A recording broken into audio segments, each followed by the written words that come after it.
하나님의 말씀 구약성경 창세기 35장 1절로 5절까지의 말씀입니다.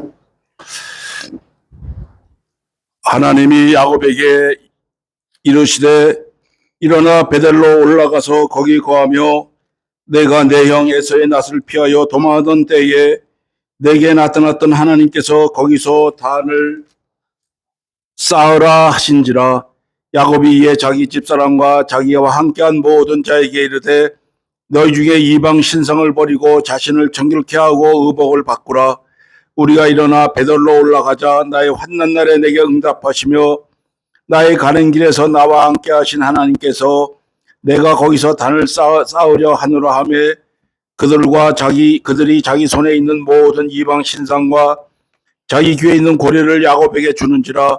야곱이 그것들을 세겜 근처 상수리 나무 아래 묻고 그들이 발행하였으나 하나님이 그 사명 고울들로 크게 두려워하게 하신 거로 야곱의 아들들을 추격하는 자가 없었더라. 아멘. 영적 사람을 위한 복된 환경이라는 제목으로 말씀합니다.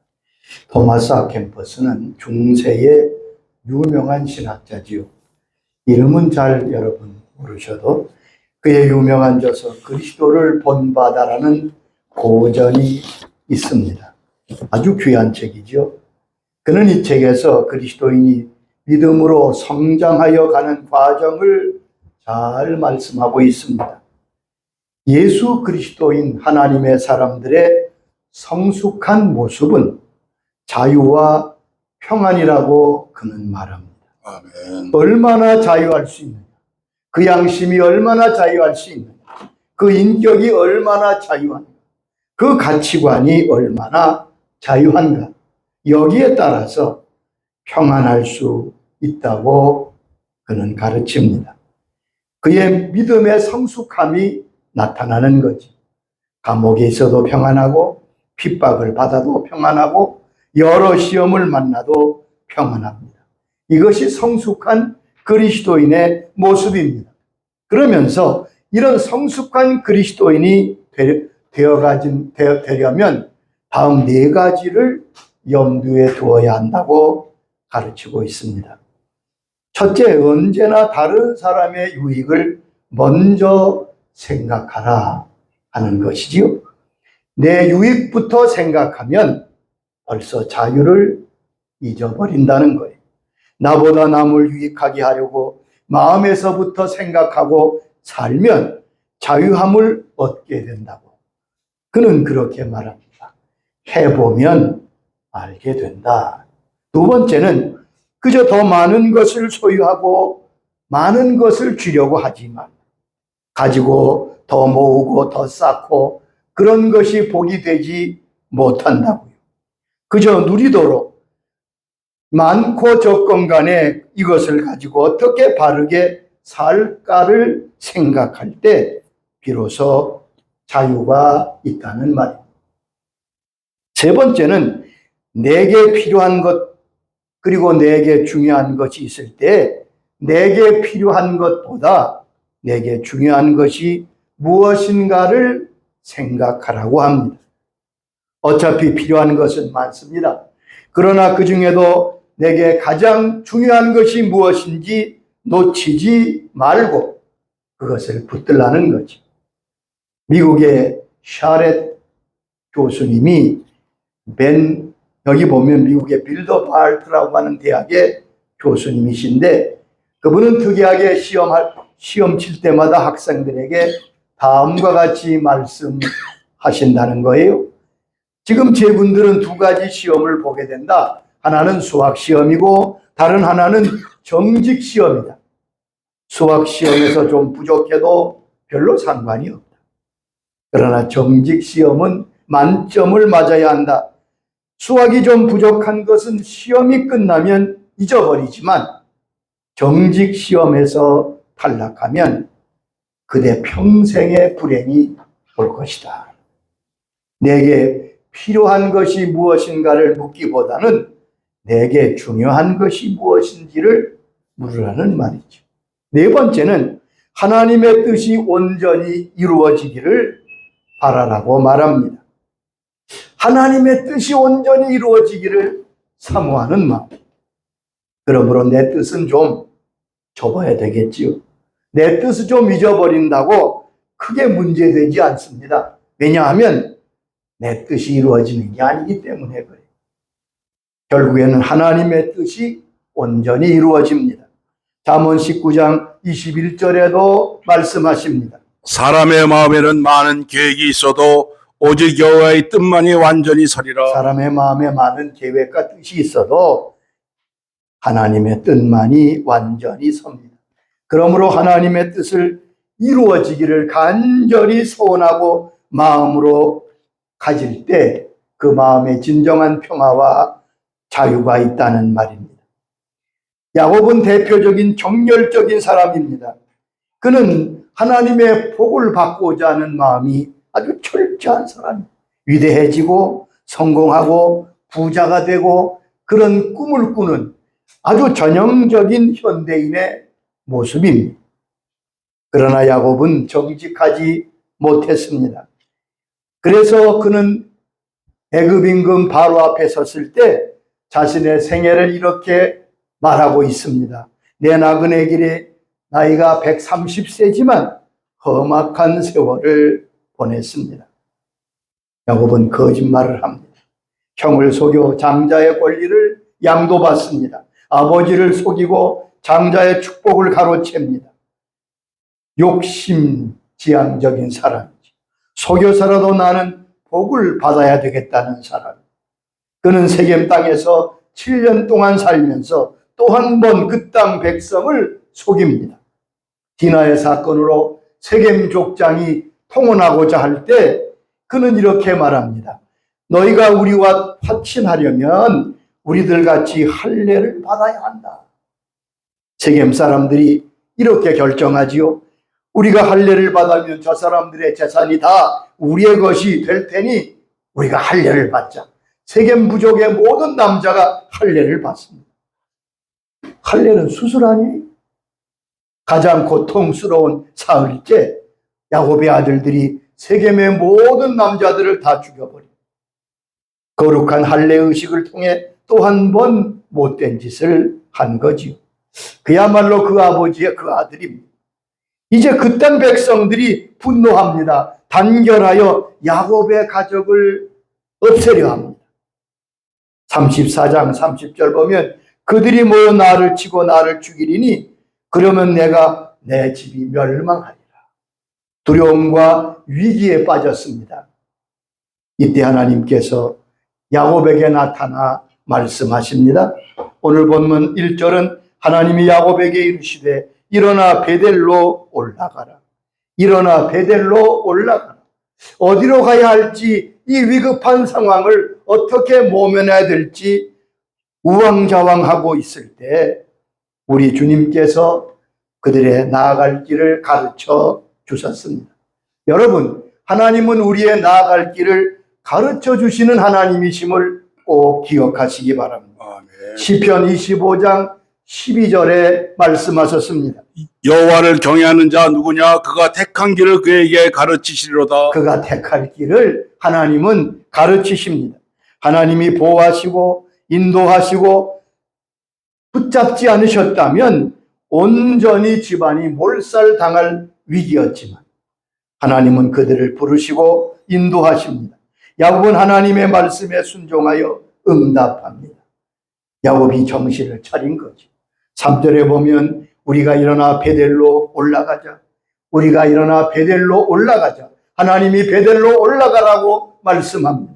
베델이 어떤 곳입니까?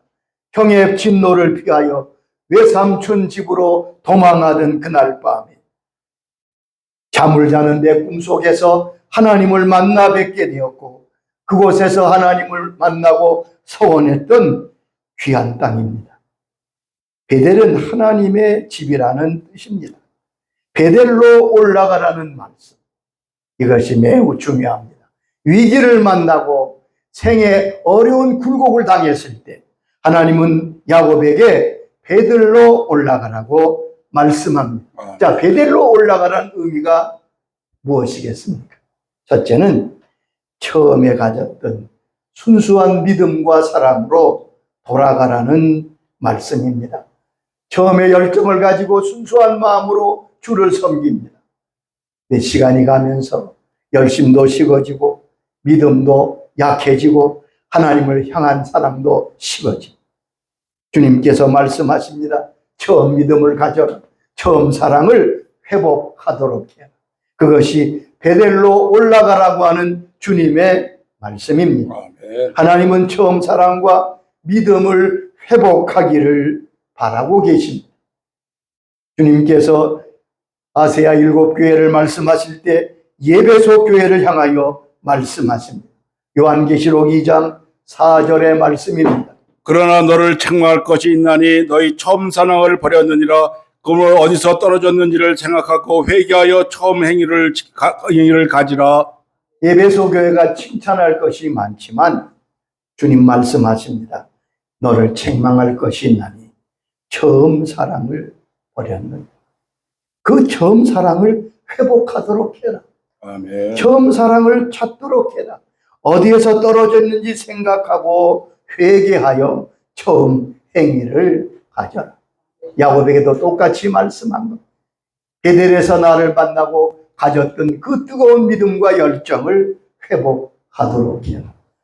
여러분, 우리가 베델로 돌아갈 수 있기를 바랍니다. 아멘. 처음 사랑과 열심, 처음 하나님을 향한 순수한 믿음을 회복시켜달라고 우리에게 말씀하고 계십니다. 회복할 수 있습니다. 그러기 하나님이 베델로 올라가라 말씀하시는 겁니다. 두 번째는 하나님께 들은 소원을 갚으라는 말씀입니다. 야곱은 베델에서 잠이 깨어 하나님 앞에 소원합니다. 28장 20절 보면 야곱이 소원하여 이르되, 야곱이 하나님께 소원합니다. 내가 누운 이곳이 하나님의 첫 제단이 되고 하나님께 11조를 드리겠나이다. 베델로 올라가라는 말은 그 소원을 갚으라는 말씀입니다. 아멘. 여러분, 소원이 무엇입니까? 내가 맹세하며 하나님께 약속드리는 것, 그것을 소원이라고 합니다. 그냥 말이 아니에요. 내 맹세, 나의 모든 것을 걸고 하나님 앞에 약속드리는 것을 소원이라고 합니다. 야곱은 소원했습니다. 자, 하나님은 우리의 소원을 어떻게 여기실까요? 여러분 잘 들으시기 바랍니다. 혹시라도 소원하셨으면 이 말씀을 잘 귀를 기울여 들으셔야 합니다. 신명기 23장 21절에 말씀하십니다. 내 하나님 여호와께 서원하기를 갚기를 더디하지 말라. 내 하나님 여호와께서 반드시 그것을 네게 요구하시리니 더디면 그것이 네게 죄가 될 것이요. 내가 하나님께 소원하였으면 반드시 갚아라. 하나님은 반드시 그것을 요구하시리니 더디면 그것이 죄가 된다고 말씀했습니다. 시편 76장 11절에도 말씀하십니다. 너희는 여호와 너희 하나님께 서원하고 갚으라. 전도서 5장 4절에도 이어 말씀하십니다. 내가 하나님께 서원하였거든 갚기를 더디하지 말라. 하나님은 우매한 자들을 기뻐하지 아니하시나니 서원한 것을 갚으라. 야곱은 자기의 서원한 것을 갚지 않은 채 살았습니다. 베델로 올라가라는 말씀은 내가 서원한 것을 하나님께 갚도록 해요. 아멘. 그래서 성경은 맹세나 소원을 조심하여 하라고 말씀합니다. 하나님께 받는 종을 기억하고 하나님께 바로 서기 위해서 하나님은 베델로 부르십니다. 야곱은 축복의 땅, 약속의 땅으로 돌아왔지만 하나님의 말씀대로 베델에 올라가지 아니하고 세겜 땅에 머물러 있었습니다. 야곱은 절박한 순간마다 하나님께 간구하고 맹세합니다. 이번만 살려주시면 내가 주 앞에 충성하겠습니다. 그러나 평온하면 약속을 저버리고 잊어버립니다. 그래서 하나님께서 야곱을 베델로 올라가도록 환경을 만드십니다. 이것이 하나님의 은총이에요. 베델로 올라가기 위해서 결단해야 합니다.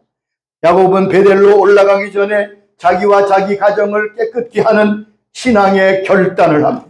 2절 말씀 보면 자기 집안과 자기 함께한 모든 자에게 이방 신상들을 버리고 자기를 정결하게 하고 의복을 바꾸어 입으라고 말합니다. 하나님 앞에 올라가. 여러분, 하나님을 만나 뵙고 올라가는 데는 준비가 필요합니다. 아멘. 하나님은 내 그냥 일상 모습대로 주 앞에 나아갈 수 없습니다. 여기 보면 첫째, 이방 신상을 버리라고 말합니다. 여러분, 하나님 족장의 가정인 야곱의 가정에 아직까지 우상이 있었습니다. 이방 신상이 있었습니다. 그 잘 보여주는 사건이 있잖아요. 라헬이 자기 아버지의 집을 출발할 때 아버지의 우상인 드라빔을 몰래 훔쳐 왔던 것을 성경은 말씀합니다. 우리에게는 우상이 무엇일까요? 우리에게 이방 신상은 없을지 몰라도 우리에게도 우상이 있을 수 있습니다. 베델로 올라가려면 우상을 버려야 합니다. 우상은 다음과 같은 것입니다. 한마디로 하나님 자리에 있는 것이 우상입니다. 하나님이 계셔야 할 자리에 있는 것, 그것이 무엇이든 간에 그것은 우상이 됩니다. 하나님보다 더 사랑하는 것, 하나님보다 더 귀히 여기는 것, 하나님보다 더 가까이 하는 것, 이것은 오늘이 우리의 삶의 우상들입니다. 하나님께 나아가려면 이 우상을 버리는 것이 무엇보다 중요합니다. 아멘. 세겜에서의 야곱은 우상을 버리지 못한 삶이었습니다. 나의 우상은 무엇입니까? 두 번째는 자신을 성결케 하고 의복을 바꾸라고 말합니다. 20년 이상 이방 땅에 살면서 야곱의 가정과 가족은 이방화가 되어갔습니다. 이방 사람과 살면서 이방 사람처럼 되었던 것. 여러분, 우리는 세상에 살지만 세상 사람들이 아닙니다. 아멘. 우리가 세상 속에 살지만 세상이 우리 속에 들어와서는 안 됩니다. 성경은 하나님의 사람을 구별된 사람이라고 합니다. 거룩한 백성이라고 합니다. 여러분, 거룩이란 뜻은 구별되었다는 의미입니다. 거룩한 것이 우리의 본질이고 거룩한 것이 우리의 모습인 것을 성경은 말씀하십니다. 거룩함이 하나님의 뜻입니다. 베드로전서 1장 15절 이하에 말씀하십니다. 오직 너희를 부르신 거룩한 이처럼 너희도 모든 행실에 거룩한 자가 되라. 기록되었을 때 내가 거룩하니 너희도 거룩할지어다 하셨느니라. 여기 보면 너희를 부르시니 하나님이 거룩하시니 너희도 거룩한 자가 되라. 주님 말씀하십니다. 내가 거룩하니 너희도 거룩할지니라. 아멘. 여러분, 거룩을 잃어버리지 말아야 돼요. 타락이란 무엇입니까? 거룩을 잃어버리는 거예요. 구별을 잊어버리는 거예요. 세상과 우리가 구별되지 않으면 이미 그는 타락한 겁니다. 아멘. 무슨 타락된 행동을 해서가 아닙니다. 내가 하나님 앞에 구별되이 서 있는 것. 그리고 옷을 바꾸라고 말합니다. 옷을 바꿔 입어라. 이게 무슨 뜻이겠습니까? 어린 양의 혼인잔치에 들어가는 성도들에게 빛나고 깨끗한 세마포 옷을 입힙니다. 요한계시록에 보면 성도들이 입은 그 깨끗한 옷은 성도들의 옳은 행실이라고 말씀하십니다. 요한계시록 19장 8절의 말씀입니다. 그에게 빛나고 거룩한 세마포 옷을 입도록 허락하셨으니 이 세마포 옷은 성도들의 오는 행실이로다. 자, 천국에 들어가는 백성들은 거룩한 세마포 옷을 입었는데 그 옷은 성도들의 옳은 행실이라고 말합니다. 그러므로 하나님의 백성들은 이 두루마리 세마포를 입었는데 이것을 날마다 깨끗이 관리해야 됩니다. 요한계시록 22장 14절에 말씀하십니다. 자기 두루마기를 빠는 자들은 복이 있으니 이는 그들이 생명나무에 나가며 문들을 통하여 성에 들어갈 권세를 받으려 함이로다. 자기 옷을 빠는 자, 자기 두루마리를 빠는 자가 복이 있는데, 왜냐하면 그 두루마리를 빠는 자, 옷을 깨끗하게 간직한 자만이 문들을 통하여 천국에 들어갈 권세를 얻게 된다고 말씀합니다. 베델로 올라가려면 이런 신앙의 결단이 있어야 합니다. 신앙의 결단을 가지고 우상 이방 신상을 버리고 옷을 갈아입고 행실을 고치고 세속주의를 버리고 베델로 출발할 때 하나님은 야곱과 그 가족을 보호하셨습니다. 아멘. 5절에 보면 그들이 떠났으나 하나님이 그 사면 고울들을 크게 두려워하게 하셨으므로 야곱의 아들들을 추격하는 자가 없었다. 분명히 야곱 가정을 공격하려고 그 모든 사방의 적들이 결심하고 준비했지만 하나님이 베델로 올라가는 신앙의 결단으로 베델로 올라가는 야곱의 가정을 지켜주시고 막아주셨습니다. 내가 주의 뜻대로 순종하기로 결심하고 행동하면 하나님은 나를 위협하는 모든 세력을 막아주시고 아멘. 이기게 하십니다. 아멘. 이스라엘 백성은 항상 블레셋 위협 속에 살았지. 늘 두려워 떨었습니다. 사무엘 선지자는 어떻게 하면 너희가 블레셋에서 이길 수 있는가를 말하고 있습니다. 사무엘상 7장 3절에 말씀합니다. 너희가 전심으로 여호와께 돌아오려거든 이방 신들과 아스라스를 너희 중에서 제거하고 너희 마음을 여호와께로 향하여 그만을 섬기라. 그리하면 너희를 블레셋 사람의 손에서 건져내시리라. 자기를 위협하는 블레셋 사람에서 건지시는 비결은 마음을 다하여 우상을 제거하고 하나님을 향하여 그만을 섬길 때, 그때 비로소 하나님이 블레셋 사람의 손에서 건지신다고 말씀하십니다. 여러분 주위에 여러분을 위협하는 세력, 절박하고 위기 속에 있습니까? 그러면 그 위험한 어려움이나 적들을 두려워하지 말고 야곱처럼 신앙에 결단하고 회개하며 베델로 올라가시기 바랍니다. 아멘. 그러면 주께서 그 능력의 팔로 모든 우리의 위협과 우리를 공격하는 적들을 막아주시고 이기게 하여 주실 것입니다. 아멘. 야곱은 이어커 베델에 이르릅니다. 하나님께 제단을 쌓고 제사를 지납니다. 하나님은 베델에서 다시 야곱을 축복하십니다. 오늘 여기 본문 보면요, 9절에 보면 야곱이 밧단 아람에서 돌아오매 하나님이 다시 야곱에게 나타나서 그에게 복을 주시고, 사실은 밧단 아람에서 7년 전에 돌아왔어요. 어디 살았습니까? 세겜에서 살았습니다. 그런데 베델에 돌아왔을 때야 비로소 야곱이 밧단 아람에서 돌아왔다. 그렇게 말씀하십니다. 야곱이 세겜에서 살았던 7년 동안 하나님은 아무 말씀도 하지 않았습니다. 여러분, 세겜에서는 하나님이 그에게 복을 주실 수가 없었습니다. 그러나 야곱이 모든 것을 기로하고 회개하며 베델로 올라올 때 다시 야곱에게 나타나 복을 주셨습니다.